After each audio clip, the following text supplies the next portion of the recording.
Good morning. It's Wednesday, the 19th of July, 2023, and we've all heard of Christmas in July, but I understand, Stuart, that hat you're wearing has got nothing to do with that. So Nick Sundage and I from our firm are headed down to Tasmania this weekend for the annual BioShares meeting. It used to happen in Queenstown in New Zealand, happened last year in Albury on the New South Wales-Victoria border. Now it's in Tasmania.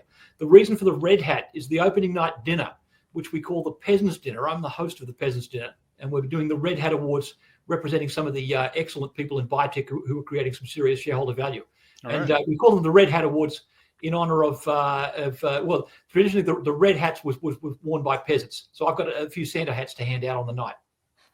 All right. Well, I'm glad we know that. Yeah, I was going to say you might want to take it off to add a bit more credibility to this webinar, Stuart. Before we jump into the things we want to talk about, and I think it's fair to say that it's mostly battery minerals today. Before we jump into that, I just want to flag that today is one of our overseas concierge stock picks is reporting. It's listed on NASDAQ. It's been on our concierge top picks list since May. It's up 9% since then. Pretty happy with that. But today it's reporting. So if you're a member of Stocks Under Concierge, you'll get a notification later today with those results, and hopefully we see a positive share price return or performance on the back of that. So we'll know later today. Stuart, let's jump in with so we got two presentations for everyone today, lithium and manganese. But let's start with manganese. What is that all about? Where is it? What is it used for? And what are the prospects here? I'm glad you asked, Mark. So let's talk about manganese, element number 25 on the periodic table. The forgotten battery metal is what I like to say. When you think batteries, you think lithium and you think potentially nickel. Not a lot of people are talking about manganese, but in fact, that's a big use going forward for this poorly understood metal. Most manganese goes into industrial alloys, particularly in stainless steel. So traditionally, BHP used to mine the stuff at Groote Eylandt up in the Northern Territory, and they'd ship it down to be refined at Bell Bay in Tasmania. That business went over to South 32. You put manganese into steel, it gets stronger, it's more workable, it's wear resistant. So there's no sign anytime soon that manganese will cease to be an important industrial metal. In addition to which, you put it in as an oxidizing agent if you're making manganese oxide, those sort of chemicals.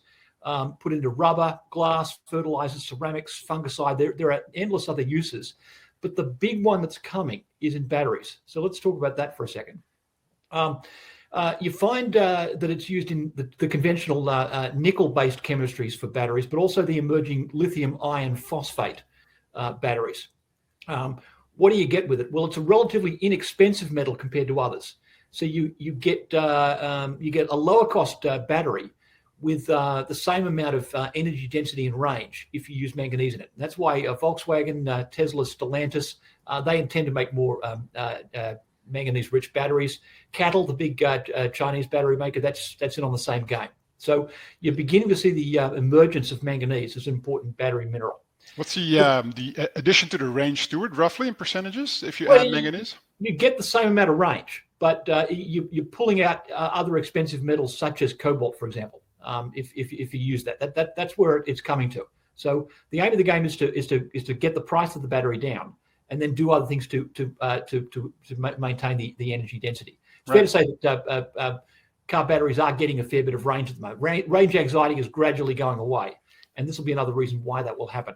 Right. Look, I'm a petrol head, right? So when I fill up my car, it says 1,100 kilometers to go, and I like that. I like that number, right? It's and although most of my driving is in the city, I still like that high number. If you want to go in somewhere, long drives, you don't have to fill up, or you don't have to recharge. Even the most modern EVs, like the Audi e-tron, for instance, they only have a range of like 400 kilometers, right?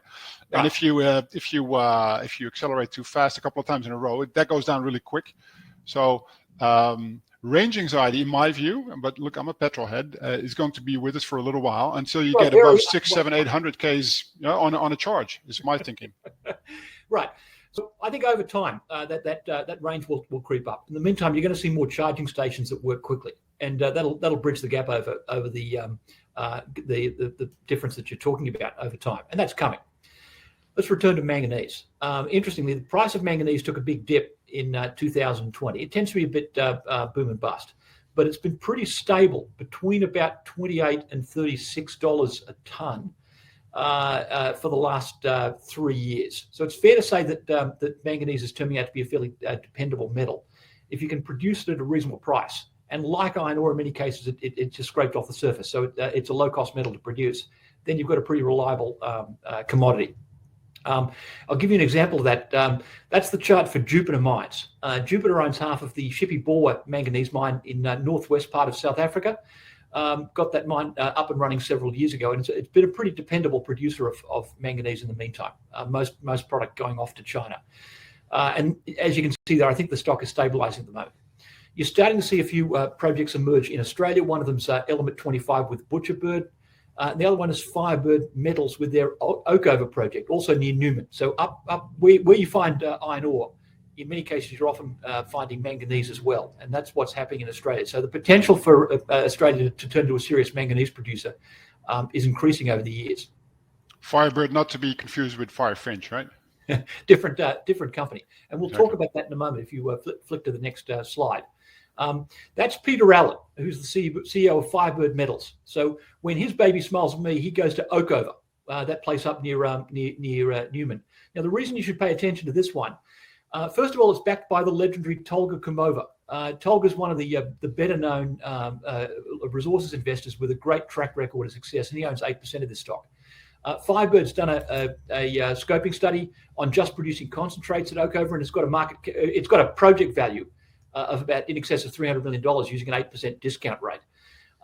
Very shortly, they'll bring out the results of another scoping study where you're actually producing high purity sulfate manganese. And I wouldn't be surprised if the project value takes a significant jump up at that point. Then you move to pre-feasibility study, and the bankers will be very interested because everyone's on the lookout for dependable sources of manganese in a tier 1 jurisdiction like ours. So, and I had the privilege of meeting Peter in February over in Perth.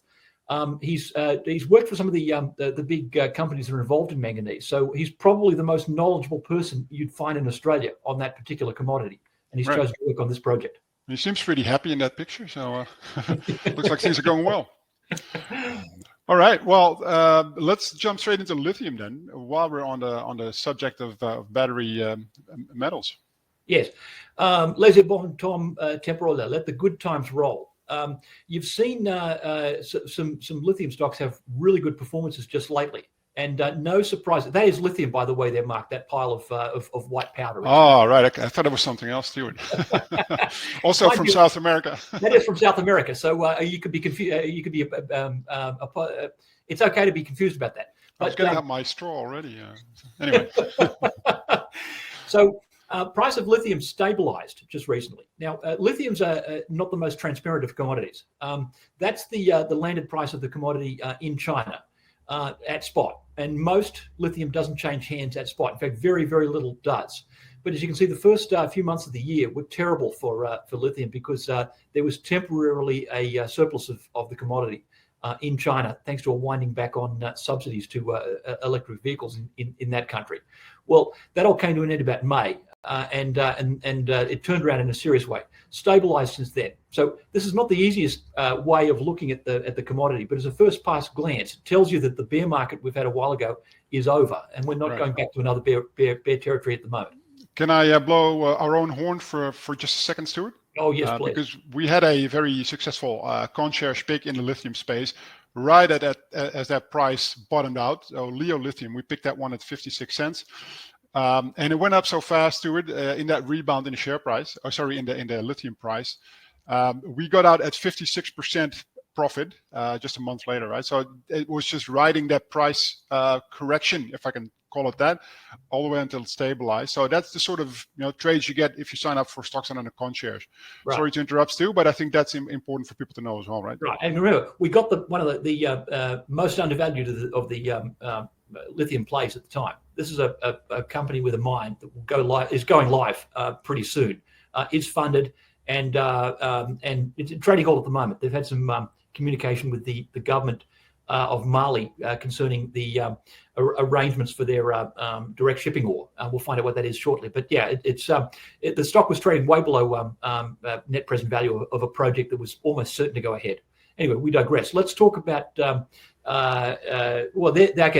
is the price of Lithium there. So that's just what Mark's talking about. We managed to catch the beginning of that upswing, and it's continued after we closed out that transaction. So those folks who stayed in that call have continued to do very, very well. But I wanted to turn our attention to a different continent, Argentina. Argentina is the world's fourth largest lithium supplier after our own country, Chile and China. It's part of the so-called lithium triangle of Bolivia, Chile, and Argentina, where you can find the lithium in brines trapped in the under salt lakes high in the Andes, where everything's pretty arid. So that industry has been developing for a long time, and Argentina has been very attractive to potential lithium developers because of the potential to find low-cost lithium. Now, the lithium boom has gone on regardless of the government of Argentina, because a lot of mining regulation takes place at the provincial level. And what that means is the provinces that cover Argentina's northwest are very pro-mining and very pro-lithium. Turns out the government in Buenos Aires is also quite pro-lithium. It's just that the country has been a basket case under the leftists who've been running it since 2019. Well, that's about to change. Argentina has elections again this year. The incumbent President Fernandez will not be standing because he's so unpopular. We'll have primaries for the major coalitions that will square off against each other in October, and those primaries are happening next month. I'm willing to predict that Argentina will become a lot more investment grade going forward, because it's likely to swing to a more market-friendly president as of this election.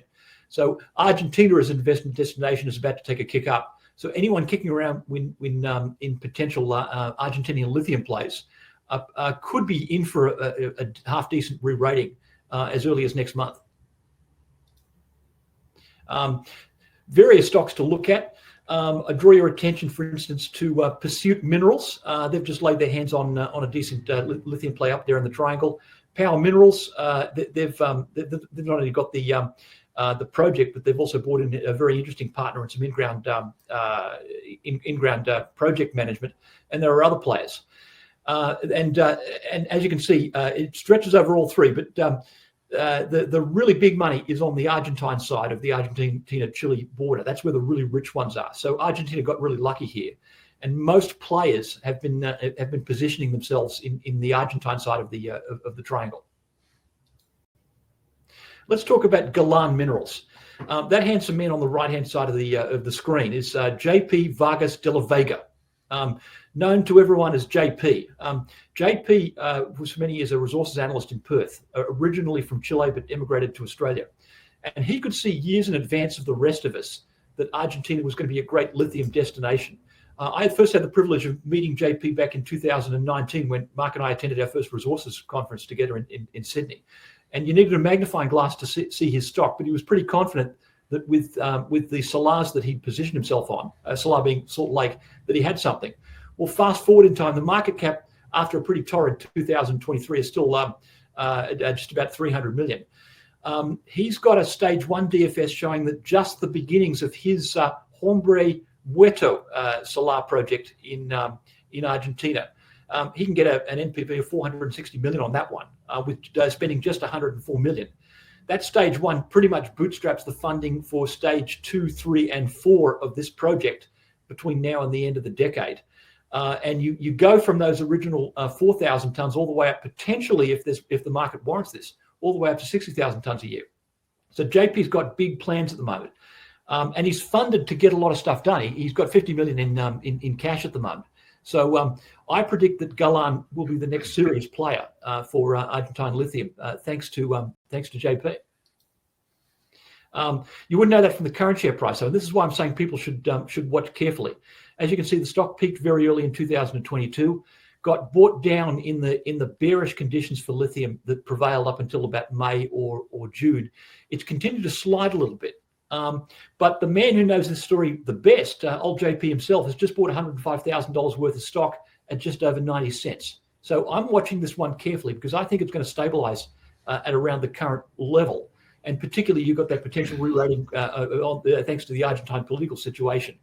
And in the meantime, next month, he's likely to come out with the valuation for stage 2 of HMW. So watch this one carefully. All right. Well, Stu, I have to say I'm impressed with your Spanish pronunciation. Arriba, andale. Yeah, I do have to say though, on your French, you probably have to work on that a little bit more. So if you can do me a favor, I'm just bringing up this slide here. You can pronounce that French bit there. Let me put on the French attitude here. Laissez le bon temps rouler. How's that? Yeah. Close enough, I guess. Alrighty. So this was the battery metals special then, if you can call it that. So thanks everyone for watching. As always, sending your questions to contact@stocksdownunder.com, and we'll try to answer those in this webinar. Stuart, and if you're going to buy shares down in Hobart this weekend, I'll see you in person down there. All right, good stuff. And yeah, well, again, if you haven't subscribed to ConShares, do that now, because you'll get the most recent update on our overseas tech pick on NASDAQ later today, and all of the other ones, obviously, because it's reporting season now, you'll be getting updates on those as well. And by the way, we're up 37% with our current active trades, so we're pretty happy with that. The market is still sort of flat compared to last year. So again, outperforming in the second year of ConShares, we're massively outperforming the broader market. So do yourself a favor, sign up for ConShares, and we'll see you next week. See you next week.